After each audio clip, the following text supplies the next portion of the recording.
I was no more than 5 years old. I think I was 4.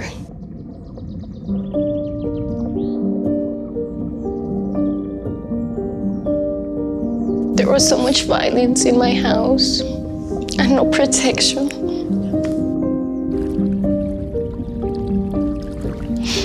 I remember telling myself,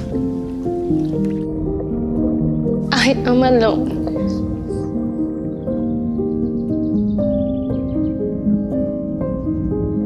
I said, I don't need anybody. I will never need anybody.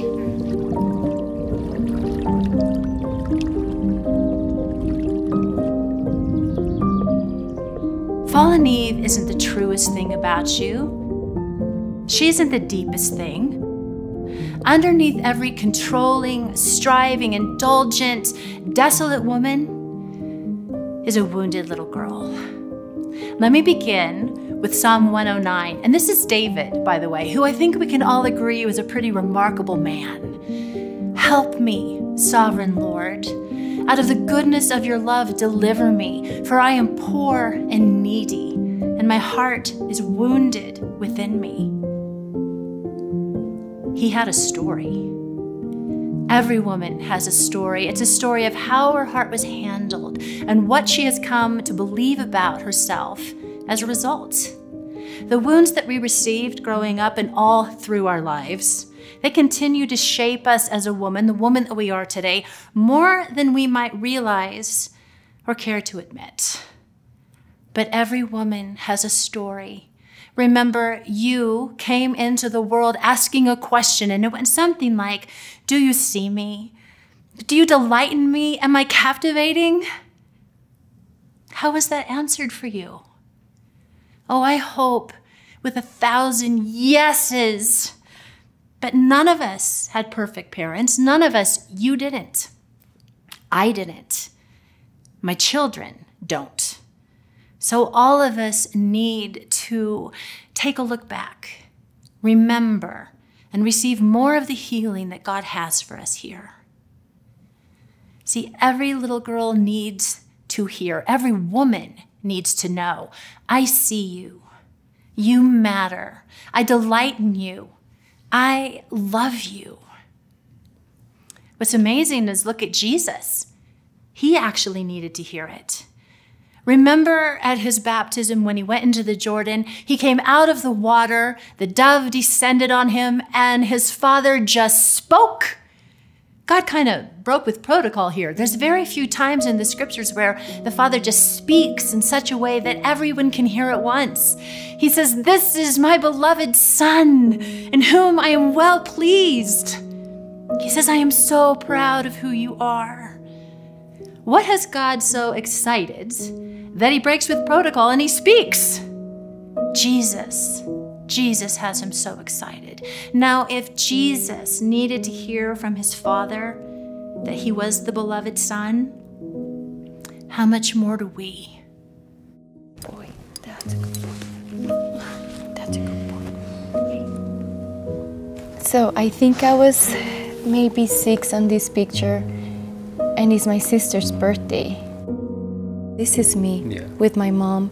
This is my youngest sister, my oldest sister, and my dad. Like the first thing that my eye catches is the presence of my dad standing there. Is this him? That's him right there standing here. You don't even see his face well. There's this looming presence around, bringing darkness into what otherwise would have been beautiful. Yeah. Every afternoon, around 5 or 6 p.m., that was my dad's arrival from work. And I will get what I now think they were kind of panic attacks. And I will sit on a couch, a red couch, and just wait for him to open the door. I couldn't help my tears, and I just began crying. He hated when I cried. And crying makes me weak. And crying means punishment. And he tells me, if you keep crying, I'll keep hitting you. But I kept crying, and so he kept hitting me. And so I always tried, if I was hurt, if I was in pain or sad, I make sure I didn't cry, at least not in front of my father. He would tell me, "You're so stupid. You are so dumb. Look at you, you're good, you're worthless, you're good for nothing." And I believed him.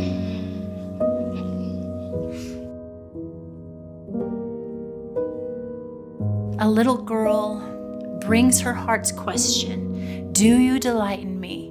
Do you see me?" to her dad.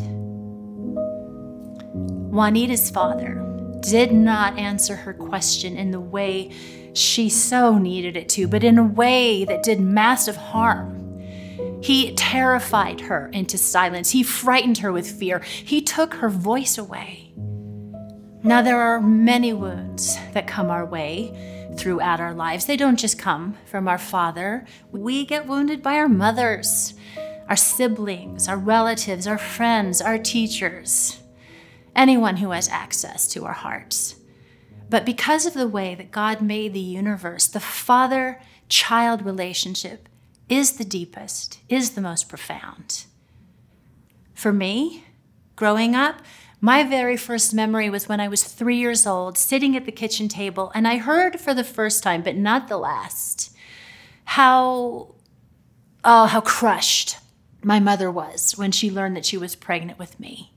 How grieved, how she wept. And I learned then for the first time, but not the last, that my very presence caused pain. I was the last child of 4 born too close together, and I was the final straw that broke her back. My father was a traveling salesman. This is back in the day when they would take their samples in their cars and take off. So he would be gone for 3 weeks and home for a weekend. Gone for 3 weeks, home for a weekend. My mother was married, but she was alone. She could not handle it. My father was also an alcoholic, but it was years before his bipolar disorder was recognized and he began to take the medication that so helped him. I loved it when he was the lively prankster. I so enjoyed it when he made jokes. I was terrified when he was raging. And I was mortified when he would ask for other women's phone numbers in my presence. So what did I do? I hid. I took to hiding like a duck takes to water, and I grew up to become a very angry woman. I became fearful and controlling, whereas Juanita became fearful and withdrawn. I learned how to protect very well, and hiding worked. I was trying to protect myself. I hid from my father, of course. My presence wasn't welcome. Mistakes were not welcome. Emotions were not welcome. And so I just swallowed everything. And I hid hard. I hid my heart. And I was afraid as I was growing up that if people knew that I was dumb and stupid, that I'll be rejected. Failing meant that my father was right. And somehow in my heart, there will be punishment. And I lived a very safe life, not allowing people to come near me, or me allowing myself to be known. I don't know how to talk, how to express myself. I had no clue how to do that. Did you know that your dad adored you? Did he tell you 1,000 million times how proud he was of you? I hate to say it, but you need to hear it. Every woman comes into this world and is wounded. Now, you may be more aware of current wounds that are going on: betrayal, divorce, abuse, loneliness. Mercy, dear ones. There are a variety of wounds that women take throughout their lifetimes. There are massive ones And there are seemingly small ones, but a massive blow to the heart is actually equal to 1,000,000 tiny arrows of pain hitting the same place. Maybe you were physically abandoned, and that is horrible. Maybe no one ever showed up to your school play or asked you what was happening with your schoolwork or wanted to know how you are. That feels the same as abandonment and rejection. Friends, it all matters. The way we are wounded has played a role in shaping us into the woman that we are today, in the ways that we control or strive, in the way we have to be perfect, or in the way that we refuse to speak up, the ways that we hide, and all our addictions, and there's such a myriad available to us. There's gambling or TV or shopping or food. They're not the point.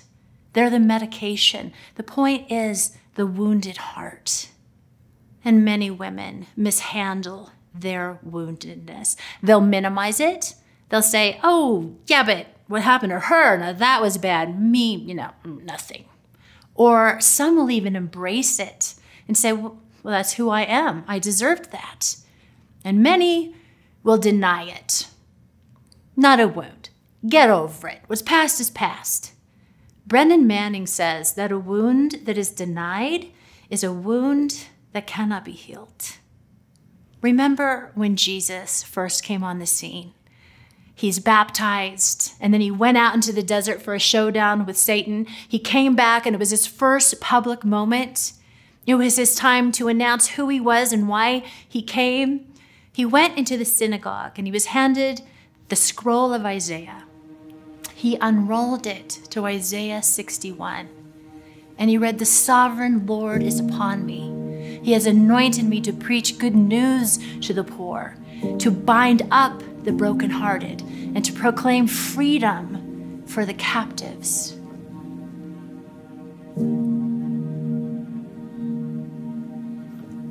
Everything changed when I met God. I ended up believing Him and asking Him, God, who do you say I am? What do you think of me? God says, I want to hear your voice. Me. And I believed Him. Yes. I did.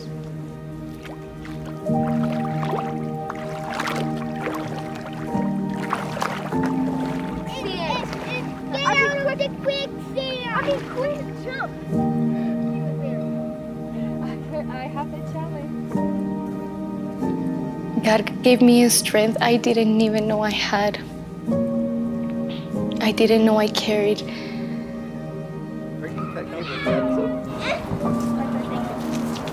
Look, are you ready? Yeah! Okay, let's do this! Yay! Nuki! Good job! That was awesome! I just couldn't live in fear anymore because I knew that I was missing out on so much. But when I began to risk, a little by little, it was okay. I love that feeling when I get to love somebody and I see what my love can do to a person. It's such a gift, and to receive it. Because when I was young, I didn't allow people to love me, and I couldn't love other people. And so that was, I don't even know what love looked like. And when I began to risk in allowing people to love me, allowing you to love me, it was so good that I wanted more.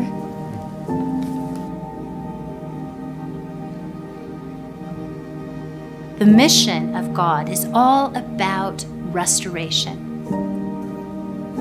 What happens when Jesus shows up? Well, the miracles, they're just the illustrations for the sermon. The deaf hear, the lame walk, and the blind see. Jesus is the same yesterday, today, and tomorrow. He still has the power to heal. He still has the desire to come for you in the places where you so need him to. Christ came to restore your heart as a woman. Revelations 3 says, "Behold, I stand at the door and knock. If anyone open the door, I will come in and sup with him."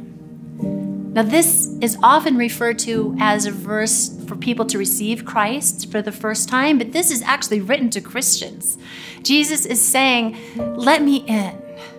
Let me into the places that need tending. He's knocking through the pain in our life. He's knocking through addictions, through sorrow, through loneliness, for the pressure that we feel, the stress at work or in our marriages. Let him in. We need our Father to come and to heal our feminine hearts, to tell us who we are and to restore us unto him. Love and the answer to your questions and the way you so need them to be answered. It's still available to you.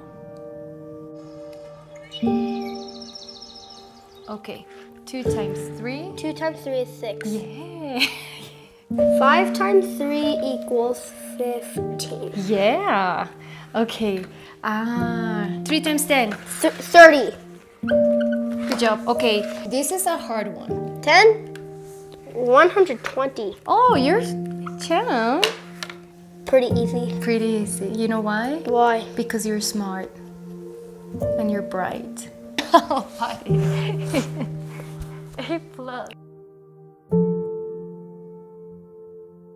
I want my kids to know that they're protected not only by God or their father, but by me as well. I fight to get the environment in my house. It's a safe place for my kids to be who they are. Yes. Yes.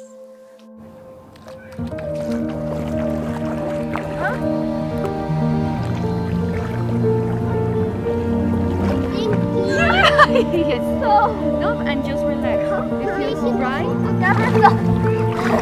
It's awesome in my life. I'm happy to be who I am. And I know there's more work that needs to be done, but what has been done already, it's a miracle.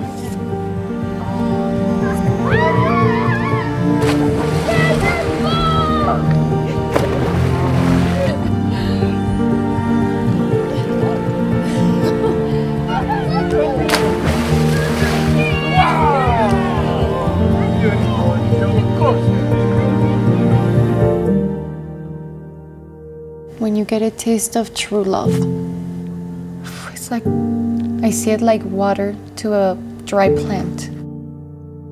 Before, it was just black and white. And I feel like I have color in my life.